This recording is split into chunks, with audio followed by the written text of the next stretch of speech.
Klasik korku serisinin akıllı, rahatsız edici yenilemesi, Arkasha Stevenson'ın ön bölümü, sizi yakın zamanda bırakmayacak rahatsız edici sahnelerle iliklerinize kadar işliyor. 2024'de yalnızca 4 ay kaldı ve bunun rahibelerin dehşet yılı olduğunu söylemek güvenli görünüyor. Michael Mohan'ın Immaculate filminin ardından Brand New Cherry Flavor ve Legion yönetmeni Arkasha Stevenson'ın ön bölüm, franchise yeniden yapımı The First Omen geliyor. Immaculate, orijinal The Omen ve Rosemary's Baby gibi filmlerden ödünç alınmış olsa da, The First Omen, Immaculate'e bunun nasıl yapılması gerektiğini gösteriyor ve bu hikayenin nerede biteceğini bilmemize rağmen bizi şaşırtmayı başaran rahatsız edici, tuhaf ve rahatsız edici bir film yaratıyor. First Omen, 1970'lerin başında Margaret Daino'nun rahibe olmadan önce Roma'daki bir yetimhanede çalışmaya gitmesini konu alıyor.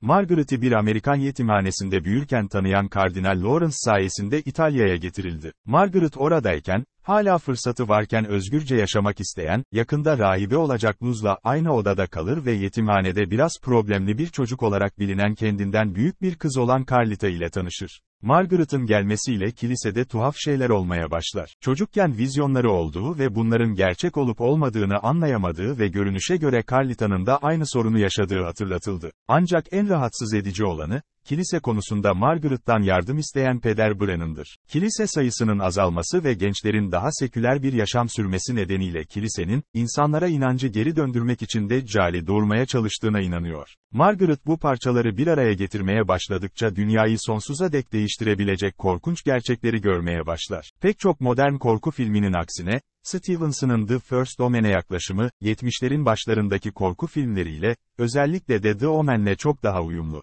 Bu, atlama korkularına dayanan bir film değil, daha ziyade Stevenson, terörün içinde oturup bunun derimizin altına sızmasına izin vermemizi istiyor. Örneğin, Peder Harris'in, kilisenin hazırladığı Deccal komplosunu açığa çıkarmak için Peder Brennan'a geldiği açılış sahnesini ele alalım. Ardından, bir son durak filminden fırlamış gibi görünen bir an geliyor, iki rahibin üzerindeki vitray pencere kırılıyor ve parçalanan parçalar yağmur gibi üzerlerine düşüyor. Sonucun kabus gibi bir dilimleme ve kan yağmuru olmasını bekliyoruz. Ancak Stevenson bize bunu vermiyor. Bunun yerine, bu anın sonucunun ne olacağını merak ederek bizi bekletiyor ve bu beklenti, bizi kanla şaşırtmaktan çok daha rahatsız edici hale getiriyor. The First Omen'i bilinen bir korku filminden para kazanmaktan daha fazlası haline getiren şey, 70'lerin başındaki korku filmleriyle aynı çizgide hissettiren endişe verici bir tona olan bu bağlılıktır. Bazı sahneler Rosemary's Baby'den çok ilham alıyor ama onları bu kadar etkili kılan da bu anlardaki kısıtlama ve göremediğimiz şeyler. Belki de filmin en dehşet verici sahnesinde Margaret karanlık bir odada bırakılır ve burada Stevenson bize kendi bakış açısını gösterir.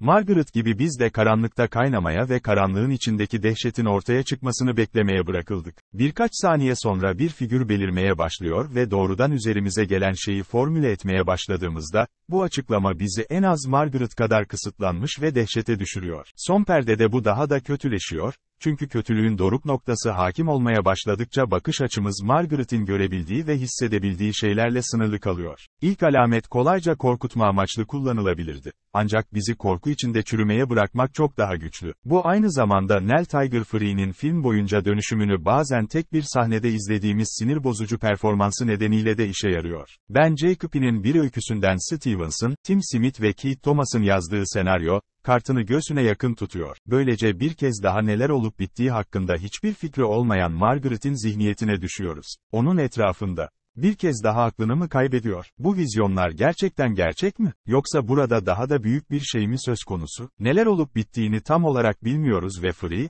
potansiyel olarak aklını kaybetme korkusunu unutulmaz bir şekilde sunabiliyor. Hatta Free, bir sahnede Isabel Adjani'nin Andrzej Zulawski'nin Possession filmindeki çarpıcı performansına takdire şayan bir saygı duruşunda bulunuyor, hikayenin doğası göz önüne alındığında buna uygun bir övgü. Film boyunca Free, kendisinin kahraman mı, kötü adam mı yoksa ikisinin karışımı mı olduğundan her zaman emin olmamıza neden olan bir performans sergiliyor ve biz bunu çözerken izlemek bir zevk. Ancak The First Omen'in en büyük sorunu, tamamen sanıldığı kadar akıllı olmaması. Film, izleyicinin muhtemelen ilk perdede zaten anladığını ortaya koyuyor ve bu da izleyiciyi filmdeki karakterlerin yetişmesini bekletiyor. Tuhaf bir şekilde, Stevenson, Smith ve Thomas'ın senaryosu, ilk filmin mitolojisine bağlandığında en etkili oluyor, ancak kendi gizemlerini tamamlarken zorlanıyor. Bu mutlaka lanetleyici bir durum değil, ancak karakterler bir saat önce bir araya getirdiğimiz şeyi çözerken film sürüklenebilir. Ancak uzun süredir hareketsiz olan bu seriye bir tazeleme olarak The First Omen,